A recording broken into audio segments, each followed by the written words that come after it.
Well, there you are, and just in time. Welcome back to Tragerstein, where we speak of the fallen truth. I, of course, am Vitandi, knower, seer, prognosticator, amateur gynecologist, but only on Tuesdays, and you've got to check with my secretary. She's a nasty woman. Very good, very good. Sit. Happy Halloween. You can call it anything that you like in the whole wide world. I call it the most wonderful time of the year. Yes. It's the most wonderful time of the year. Yes, it is. The spooks, the ghouls, the witches, the werewolves, the demons, the angels, of course, and the sexy everything, the sexy hot dog costume, and the sexy police officer, and the sexy ear of corn. Delightful. But we know, you and I, that Halloween means much more than that. Now, you can go to any of the lesson squares around Tragerstein, and you can find tons of information about the origin of Halloween and carving turnips and human sacrifice and all the wonderful things that it used to be. And it still is to some extent. This is what I want to point out to you about this particular Halloween. I have no need to express to you the ideas behind Halloween and how the veil is at its thinnest, and you can feel that, and that's quite okay to feel that. Some people don't, and that's okay. That's why they're not here. That's why they're not you. This Halloween has a particular added factor to it. That added factor is 3-Eye Atlas. I will not go on and on about 3-Eye Atlas. You can go to one of the lesson squares around Tragerstein if you want to find out more details about that. In short, 3-Eye Atlas is 3, the letter I, / Atlas. It's the third interstellar object that has come into our solar system that we know about, and it has been behaving extremely odd.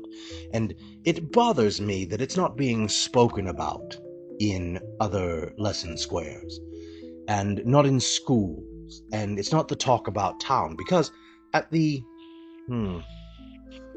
very, very least, it is changing everything that we understand about the physics of outer space. And I think that's something worth talking about. At its very, I don't want to say best or worst, but at its most extreme, it is a craft created by an intelligent life form. That is all. I can speak to neither.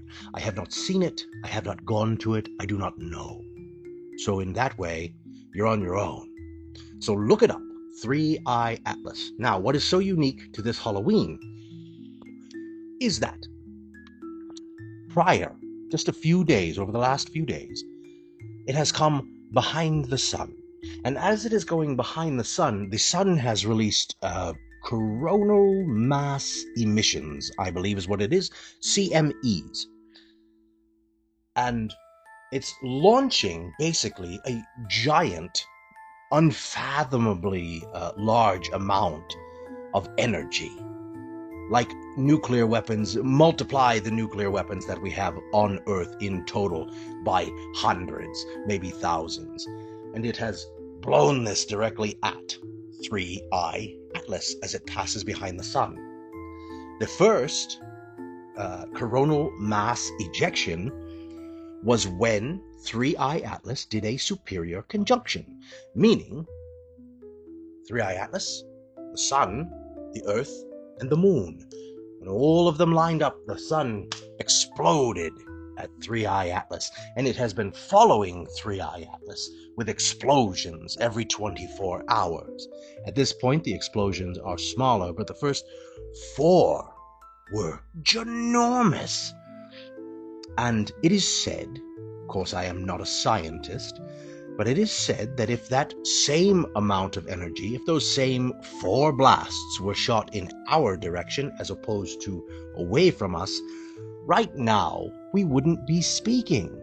Not because we'd be eradicated, but we would have no power, no internet, and not be able to run the world that we currently live in the way that we live it now. And it would take quite a bit of time to recover.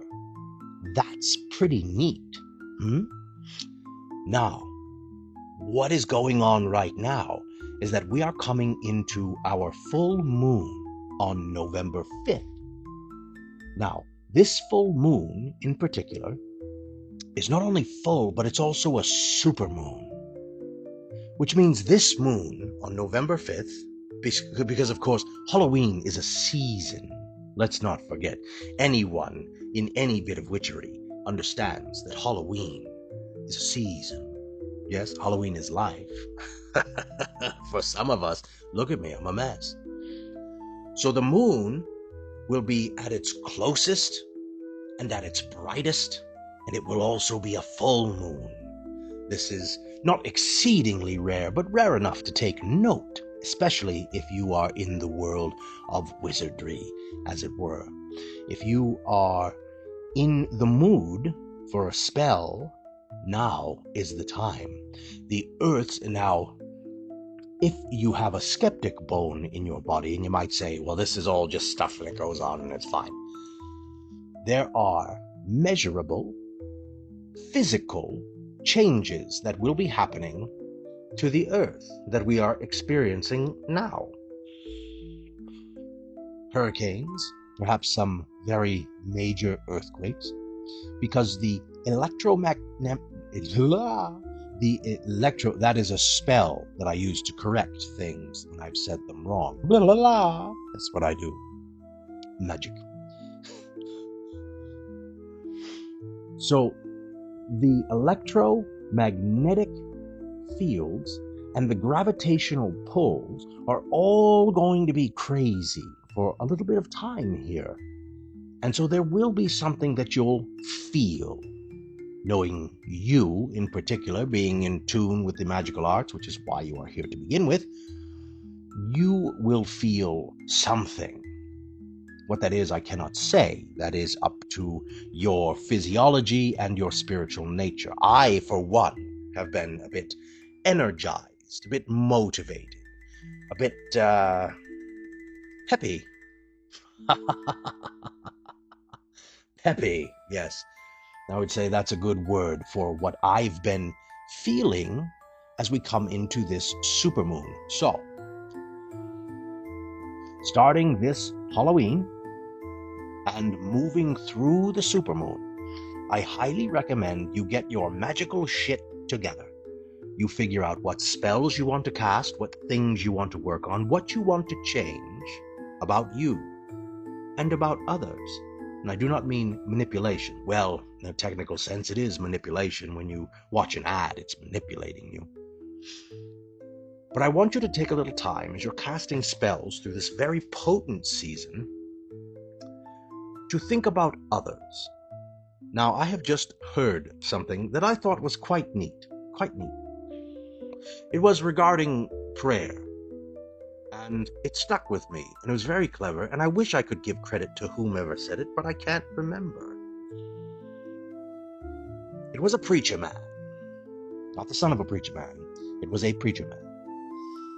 And he said, if all of your prayers were answered this Wednesday at noon,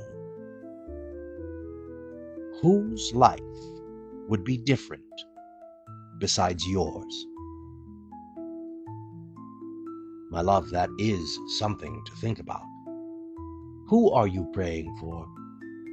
Who are you casting spells on or for? On behalf of? Part of your role as a magical being is to stand up for those who cannot, who do not have the capability or do not have the awareness. So as you are coming into this beautiful Halloween season, be aware that your spells are for others too. For the people you love, for the people you hate, for the people you've heard about, for the people you've read about. It is not just for you that you possess magic. So just be mindful of that as you come through this Halloween season and you cast your spells in the light of the supermoon. It is also a great time to charge your crystals, your stones, your wands, your staffs, your magical jewelry, your trinkets, your amulets, your thames, anything that you have, your crystal balls. I've heard that girls like a big set of crystal balls. Sometimes I say the dumbest shit.